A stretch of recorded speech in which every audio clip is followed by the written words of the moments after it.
Hello बच्चों, कैसे हैं आप सब। मैं हूं अनुराधा, आप सबकी दोस्त। आप सभी का आपके अपने YouTube channel kids learning with Naina पे बहुत बहुत स्वागत है। आज मैं आप सभी के लिए एक कहानी लाई हूं। कहानी का नाम पता है क्या है? जंगल में जो होता है ना गेंडा। गेंडा क्या रहता है? ज़मीन पे चलता है। तो जो मैं कहानी लाई हूँ वो है, उसका शीर्षक है गेंडे की उड़ान। सुनिएगा, ठीक है। गेंडे की उड़ान। चंपक वन में सभी जानवर और पशु पक्षी मिलजुल कर बड़े प्रेम से रहते थे। कोई भी किसी को न तो तंग करता था और ना ही परेशान करता था, सिवा रियो राइनो यानी गैंडे के। उसके मोटे और बेडौल शरीर का सब मजाक उड़ाते रहते थे। बहुत मोटा था, इसलिए उसका सब मजाक बनाते रहते थे। लेकिन पिछले कुछ दिनों से जंगल के जानवरों के होश उड़े हुए थे। रीज़न क्या था पता क्या था? वो काफ़ी परेशान थे क्योंकि कहीं से दो शिकारी जंगल में घुस आए थे जो जानवरों को पकड़कर अपने साथ ले जा रहे थे। पिछली बार ये शिकारी आए थे तो बहुत से बंदरों को पकड़ करके ले गए थे। तब महाराज शेर सिंह ने उन्हें जंगल से खदेड़ दिया था, भगा दिया था, ठीक है।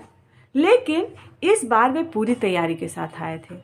उनके पास जानवरों को डराने और उन्हें मारने के लिए बंदूकें भी थी, जिससे वो जानवरों को डरा दिया करते थे और ज़रूरत पड़ी तो मार भी दिया करते थे। इससे सारे जानवर क्या थे? बहुत ज़्यादा डरे हुए थे। हम अगली बार एक बड़ा सा पिंजरा लेकर के आएंगे और उनमें पक्षियों को डाल करके ले जाएंगे। फिर हम उन्हें विदेशियों को बेच करके खूब ढेर सारा पैसा कमाएंगे। पिछली बार तो शेर ने हमें भगा दिया था, पर इस बार ऐसा नहीं होगा। शेर यहाँ से जा चुका है और हमारे पास बंदूकें भी हैं। ऐसा जो है शिकारियों की बातें टीना स्थौल ने सुन ली। ये सारी बातें शिकारी कर रहे थे जिसको कि टीना स्थौल ने सुन लिया। यह समझ गई, वो जो है समझ गई, टीना ने समझ गई, जो कि स्लॉथ थी। उसने साथी जानवरों की जान खतरे में है। अब वो अलर्ट हो गई, सबको बताया। अब उसने क्या किया? आओ टीना आओ, कहो कैसे आना हुआ। रियो ने टीना का घबराया हुआ जो चेहरा है, उसका फेस देख करके देखा कि टीना बहुत घबराई हुई है। तो रियो ने बुलाया उसको और पूछा उससे कि बात क्या है, बताओ टीना, बताओ क्या बात है, क्यों डरी हुई हो इतनी ज़्यादा? कुछ नहीं, मुझे तो तुम्हारी पीठ पर बैठकर सवारी करनी है, टीना ने कहा। तुम तो जानती ही हो मैं अपनी पीठ पर केवल पक्षियों को ही बिठाता हूँ, क्योंकि वे मेरे कंधों पर बैठे सभी कीड़ों को खा जाते हैं। रियो ने उत्तर दिया, लेकिन अब ऐसा नहीं, कभी नहीं हो पाएगा, क्योंकि तुम्हारे दोस्त पॉपी तोते को शिकारियों ने पकड़ लिया है, टीना ने चिंतित स्वर में कहा। एकदम परेशान, टेंशन में थी वो। अभी भी तुम्हें केवल अपनी जान की पड़ी हुई है? रियो ने पूछा। रियो ने बोला जो है, फिक्र हो रही है अपने दोस्त पॉपी के जान की। वहीं टीना ने रियो से कहा, मेरे भारी भरकम शरीर के कारण सभी जानवर मेरा मजाक उड़ाते हैं, मुझे किसी से कोई मतलब नहीं, अब जाओ और मुझे आराम करने दो। रियो ने बोला। इतना कह रही हो? गुस्से में आसपास बिखरा हुआ कीचड़ अपने शरीर पर डालने लगा रियो। टीना समझ नहीं पा रही थी कि वह ऐसा क्या करे जिससे कि जंगल में आए शिकारी जो है भाग जाएं। मैं जानती हूँ कि तुम दिल के बहुत अच्छे हो, कम से कम एक बार मुझे अपनी पीठ पर बैठा दो, टीना ने बोला। टीना जो है अभी हार नहीं मानी थी, वो लगातार कोशिश में लगी हुई थी कि रियो उसकी बात मान ले। चल बैठ जा, कीचड़ की वजह से फिसल कर नीचे गिर पड़ी तो मुझे मत कहना। रियो मान गया। टीना उसकी पीठ पर सवार हो गई। चलो अब भागो, चलो अब भागो, टीना ने बोला। यह सुनते ही रियो तेजी से दौड़ने लगा, बहुत एकदम फटाफट। और तेज, जरा और तेज, और तेज। टीना ने रियो को तेज भागने के लिए उत्साहित किया। नज़र कमज़ोर होने के कारण रियो को बीच रास्ते में खड़ा शिकारियों का ट्रक दिखाई नहीं दिया और वह भागता हुआ उससे जा टकराया।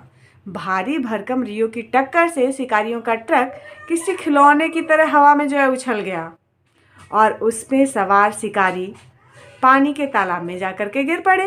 उनका ट्रक जो है चकनाचूर हो गया। बाप रे, इतना बड़ा गेंडा!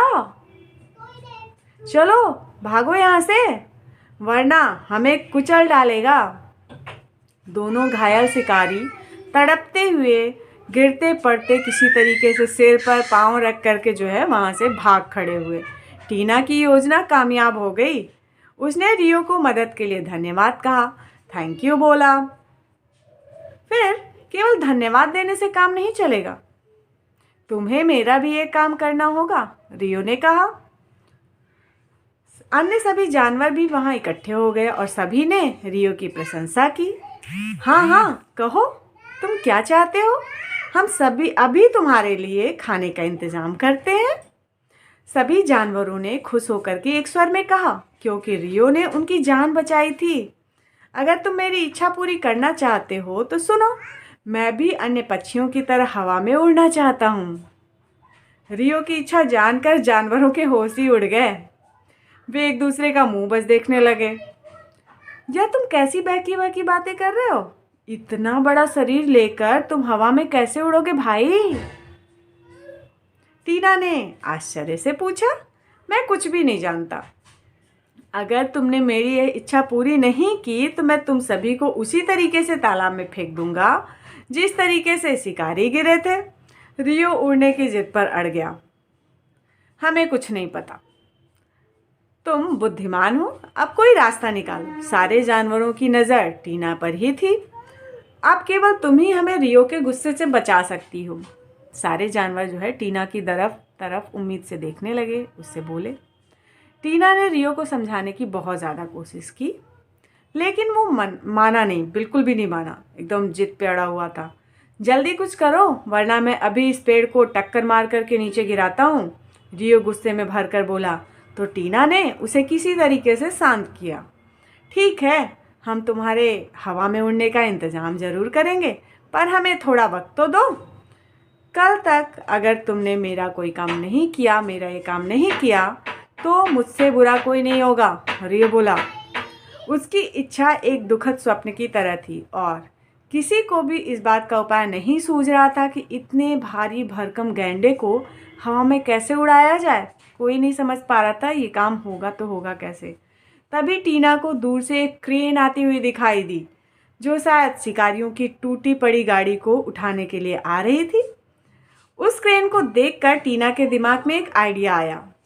उसने रियो से कहा कि वह जंगल में दाखिल होने वाली जगह पर जाकर चुपचाप लेट जाए। रियो ने वैसा ही किया जैसा कि टीना ने कहा था। अरे, जंगल के भीतर जाने का रास्ता तो इस गैंडे ने रोका हुआ है, अब क्या करें। बीच रास्ते में रियो को पसरा हुआ देखकर क्रेन ड्राइवर चिल्लाया, सबसे पहले इसी को उठाकर कहीं दूर छोड़ कर के आते हैं, वरना हमें गाड़ी ले जाने को नहीं मिल पाएगा। क्रेन पर सवार दूसरे जो आदमी था उसने उत्तर दिया। दोनों ने मिलकर के क्रेन की जंजीर से रियो को अच्छे से जकड़ दिया।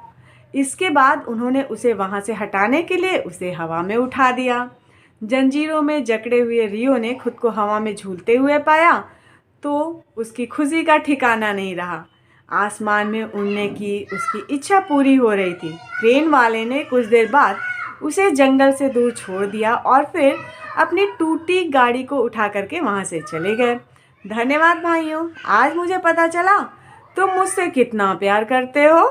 तुमने मेरी इच्छा पूरी कर दी, जो लगभग असंभव थी। आज से तुम्हारा यह दोस्त जंगल के सभी जानवरों के लिए हमेशा तैयार मिलेगा, रियो ने खुश होते हुए कहा। तो सारे जानवरों ने राहत की सांस ली। सभी खुश हो गए, हैप्पी हो गए। उन्होंने मिलकर टीना की बुद्धिमानी और सूझबूझ के लिए उसकी खूब प्रशंसा की, जिसकी वजह से उन्हें रियो के जैसा दोस्त मिल गया। किसी को शारीरिक अवस्था के कारण उसका मजाक नहीं उड़ाना चाहिए। रियो की नाराज़गी इसी वजह से थी कि हम सभी जानवर उसके बेडौल और मोटे शरीर को देख करके मजाक उड़ाते थे। टीना ने लगे हाथ सभी को नसीहत भी दे डाली। वे सभी टीना की बातों से सहमत थे और सभी ने वादा किया कि अब वो रियो के जैसा दोस्त नहीं खोना चाहेंगे, वो उसका मजाक नहीं बनाएंगे, उसके साथ हंसी खुशी मिल करके जंगल में रहेंगे। तो दोस्तों, ये रही छोटी सी कहानी गैंडे की उड़ान। उम्मीद है आप सभी को पसंद आई होगी। पसंद आई है तो इसको लाइक ज़रूर करिएगा और शेयर करिए अगर आपको लगता है तो। साथ ही साथ अगर आप चैनल पर नए हैं तो फिर इस चैनल को सब्सक्राइब कर दीजिए। Thanks for watching. Bye bye.